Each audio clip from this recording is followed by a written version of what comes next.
What is going on, everyone? How are you all doing? This is your Carlo here, back again with another video, with another banger, hopefully.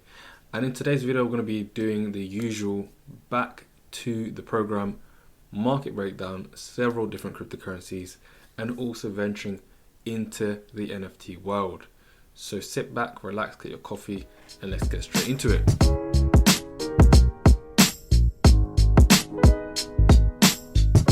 So going straight back into the market, starting off with, of course, Bitcoin, the daddy of the market. Now, my overall sentiment is still similar to what it was in my last video. Even though it is recovering nicely, I'm not entirely convinced of this recovery just yet, but let's not waste any time. Let's start breaking it down. So in the last few weeks, last 3 weeks, including this one right now, you can see it was accelerating, in the upward trend, and it was looking to test a very important level. So this level over here, which was a previous low, you can see it's quite an important level because there's several tests even here. Now, a couple of times I've tried to close above it, false breakdown, or false breakthrough, should I say. So false breakthrough, on a number of occasions, and it was looking like it was about to test that, and it fell short. Well, actually tapped that level very closely at 48. Now, if it actually managed to hit 48 and get past, close and retest, then I would say it's a bullish situation. However, this has not occurred.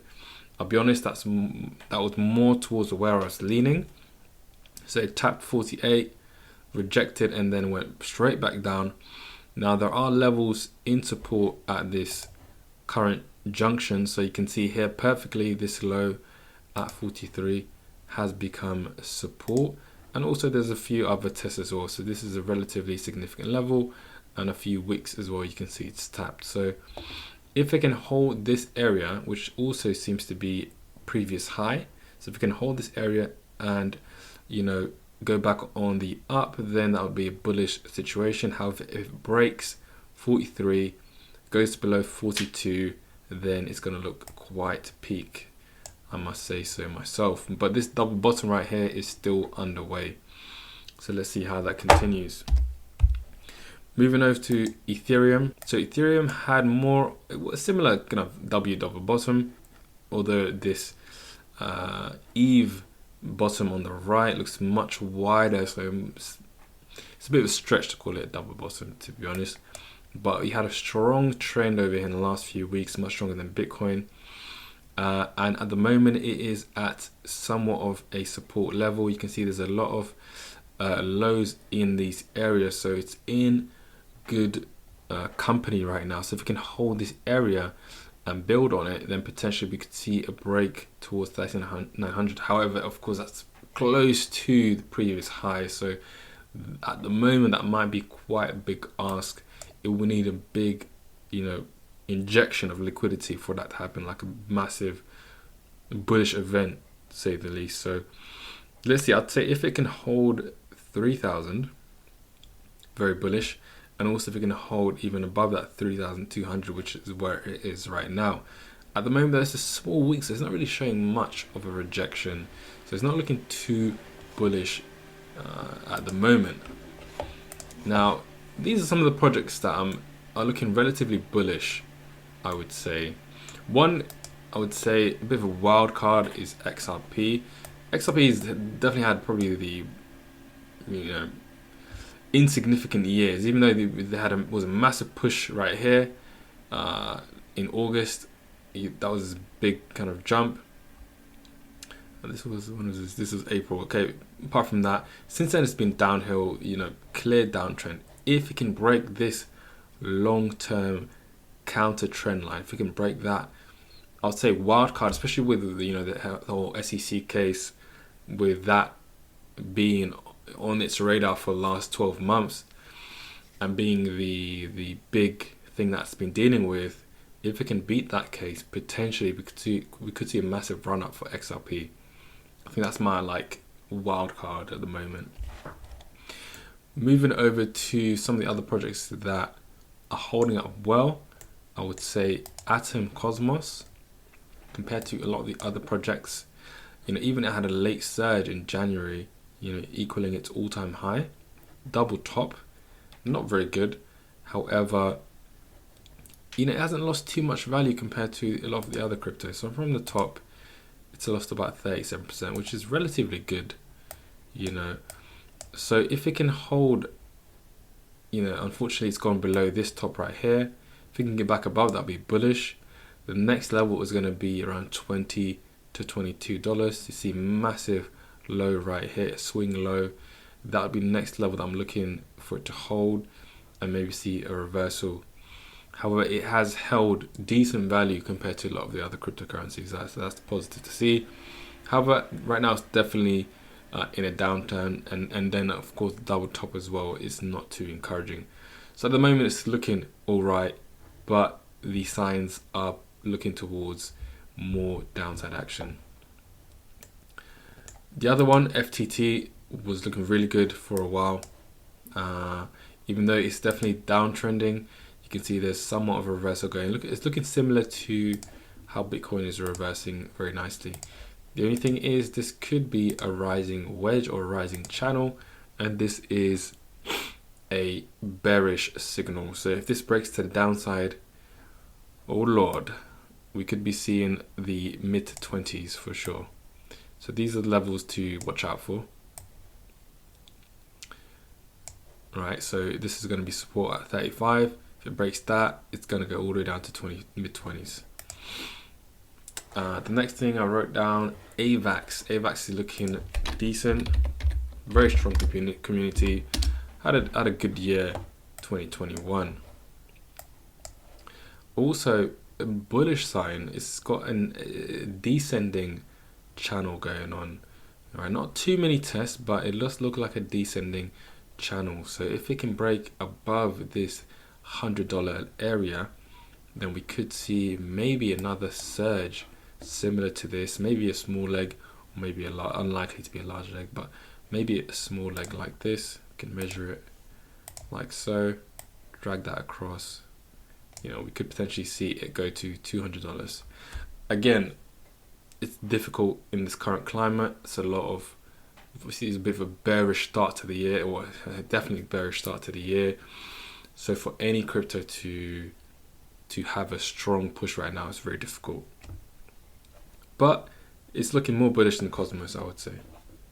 So Terra is in a league of its own, In February alone, it's done crazy numbers. Since, while everyone was losing a ton of value, Terra has been going up and up and up. Clear uptrend, and it's held this trend line, this mid-trend line very well. I would say if it can hold this level, which is, the high turned into support, this resistance is turned into support. If it can hold that, then for sure there's going to be another leg up. Potentially next level, looking at the big round numbers, 110, 15, 120, and then maybe 150. It'll be hard to maintain because it's already had such a strong momentum since basically July. It's been going up and up and up, since basically for about two to 3 months it's had a correction, and now it's carried on. So I don't know how much juice is left in the tank, but if it can hold 100, then we can probably see potentially up to 150 being met. So we got to see if it can hold this. I'd say probability is more of a move to the downside, but you got to look at the charts and let that dictate where you think it's going to go. So at the moment it's holding this level as support, resistance and support, so very bullish. So we'll see how it continues, but Terra is looking very, very good.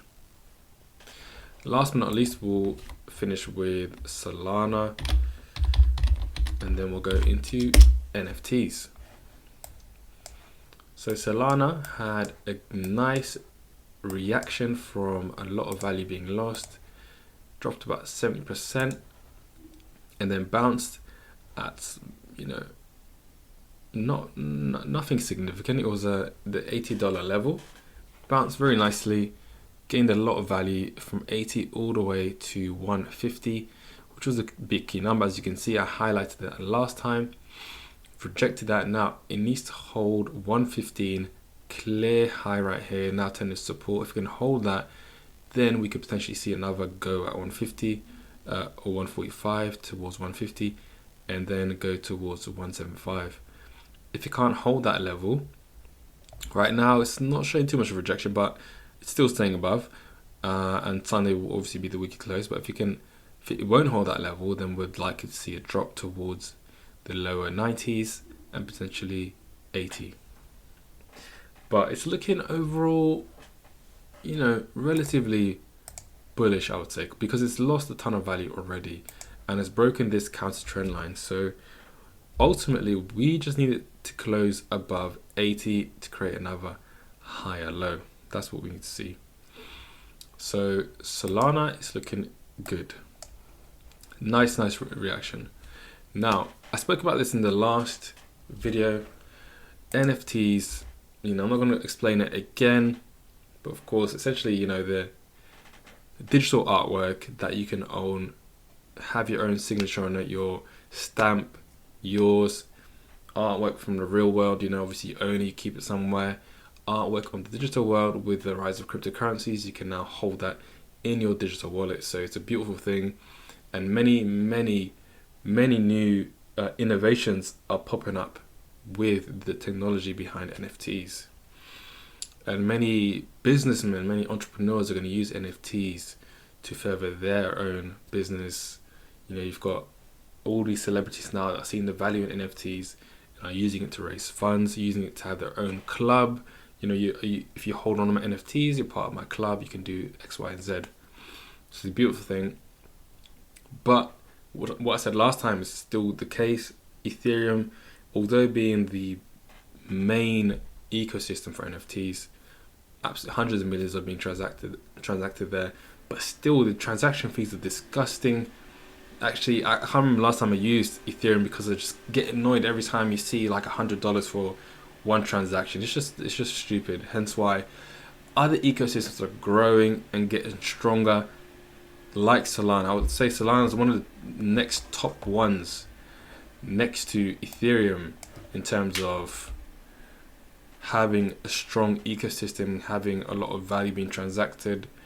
So Solana is a strong second. Now, I didn't go over this last time, but this is one of the marketplaces in Solana. It's called Magic Eden, and I'll just go over some of the projects that have been created in Solana and that have been continued to be created. So I spoke about Solgods, right, which I'm involved in at the moment. Great project, lovely artwork. I'll show you some of the NFTs that they've got. Very dark kind of artwork. You can see all the attributes. You can have like spears and different backgrounds, kind of these horns and all these things. It's similar to Ethereum, but except it's on Solana. You transact in Sol, and the beautiful thing is transaction fees are fucking negligible. So there's no reason why Solana cannot slowly catch up to Ethereum. Now, in terms of value, how much do these cost, and you can understand what kind of money is being transacted here. I'm talking about thousands of 5 figures, 6 figures. I don't think maybe not 6 figures yet, but 69 Sol, right? Let's do the maths. So this one is selling for 69. Let's say 85 as well.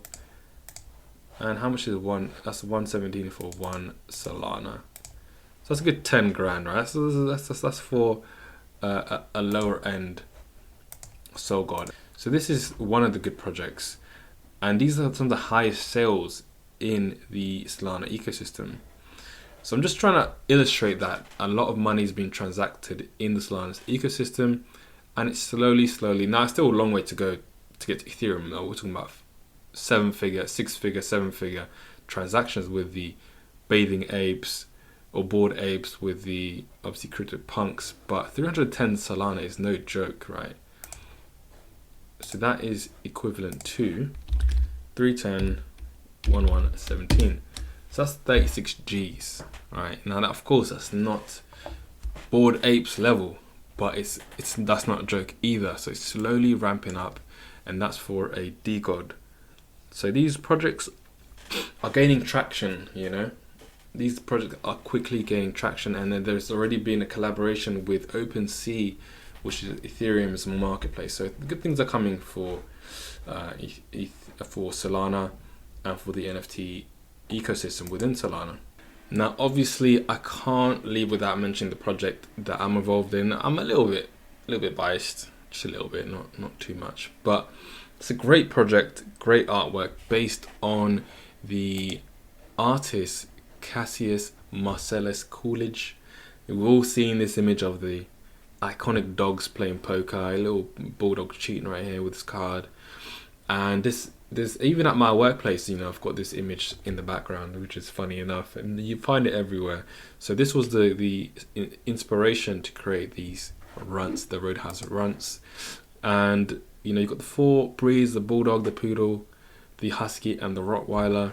And you've got several different skins. You've also got skill games that you can get involved in, with where the winner will get a pot. Will able to get a pot out of 112 soul. So big things involved in this project. The white paper and website have just been released, so definitely go and check that out. Show some support. So I'll show you the website quickly. So that's officially been released. The roadmap, the white paper, and the team, of course. You got the history behind all the different runts, the breeds, where they're from, and you got examples of the super cool artwork that was created. And also, as I said, the roadmap is in there, so go check it out.